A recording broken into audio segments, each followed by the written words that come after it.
welcome to my poster presentation for Conflu. The title for my talk today is Rigidity Dictates Spontaneous Helix Formation of Thermoresponsive Colloidal Chains in Poor Solvent. This is a collaborative effort and hence it involves experiments as well as simulations. I'll first briefly outline the experimental results and then I'll move on to the simulations and describe them in greater detail. In the experiments, we start with colloidal particles, which are shown in red, which are roughly of 1 micron in size. They are coated with p-nipam microgens, shown in blue, and these colloidal particles can be aligned in a linear fashion by the application of an AC electric field.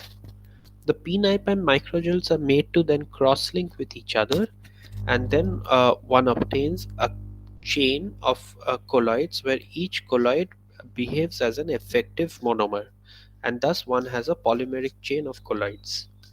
The degree of chain flexibility or rigidity is controlled by the degree of cross-linking. Thus, more cross-linked chains are more rigid. In an intermediate, when the system is heated above the LCST temperature of p-nipam, these chains undergo a structural change. For chains of intermediate rigidity, there's a helical conformation that the chain attains. Now, all chains do not attain such helical conformations.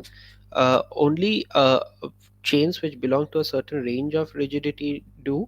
For less flexible chains, we have compact structures, while for more rigid chains, we do not see such helical conformations. So, above the LCST temperature, as I said before, the MGP particles undergo volume contraction, and there's an effective long range interaction which is induced between colloids. Due to this long range attractive interaction, the chains attain a helical conformation. The helices can be both left-handed and right-handed, and both these configurations are equally probable. The question is, can a minimal simulation model establish the mechanism of this helix formation? The answer is yes. So now we come to the simulation model, and once again we start with the colloids shown in red. We do not model all the MGP particles. Instead, we only model some of the MGP particles shown in blue. These MGP particles, if you can follow my cursor, if you can see the top view, are cross-linked to each other. Furthermore, they're also cross-linked to MGP particles on a neighboring colloid, which are shown in blue. The spring constant corresponding to this springs is given by kappa CL. Uh, and additionally, there's another parameter in the simulation. There's a three body potential. As you can see that the three colloids along the chain describe an angle theta, and there's a bending potential energy which is given by epsilon b cos theta.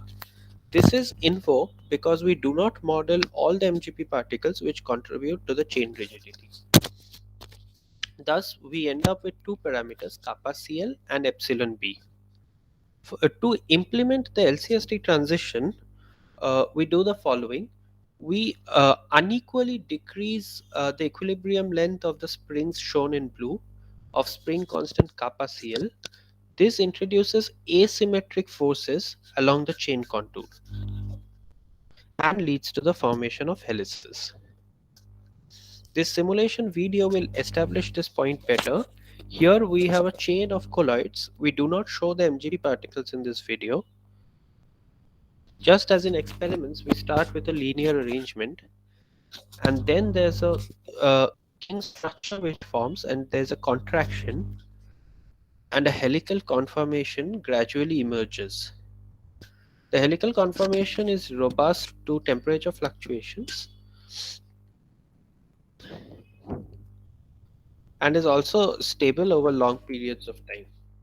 There are two measures that we use to quantify helicity. The first is H4 and the second is H2.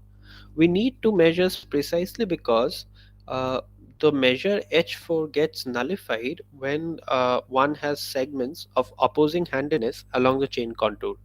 whereas H2 picks up the local helical ordering along the chain contour. We thus use H2 more extensively. Now we examine the crucial role that chain rigidity plays.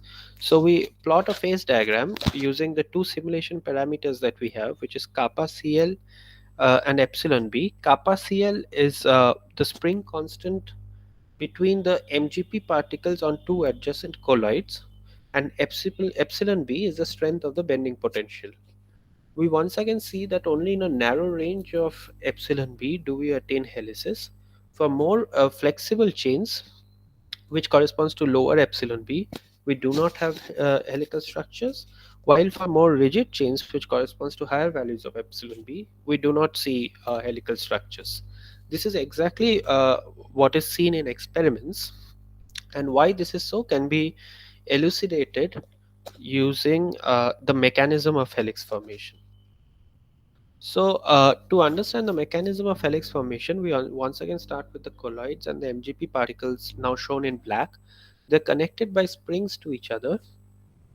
Once these springs, the equilibrium length of these springs are decreased to mimic LCST transition, you see that there's an angular conformation which the chain takes up. Because such angular conformations are penalized by the bending potential, bending energy term, uh, these chains gradually relax and forms the helical conformation.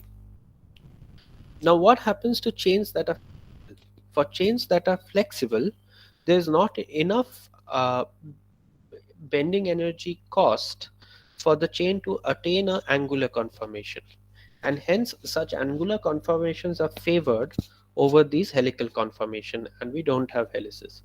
For chains that are rigid, on the other hand, such angular conformations are prevented from occurring, and thus there is no gradual relaxation to a helical structure. This is the mechanism by which helices are formed, and that is all that I will say today. Thank you. I'd like to discuss this in greater detail, and I'll be available for questions during conference.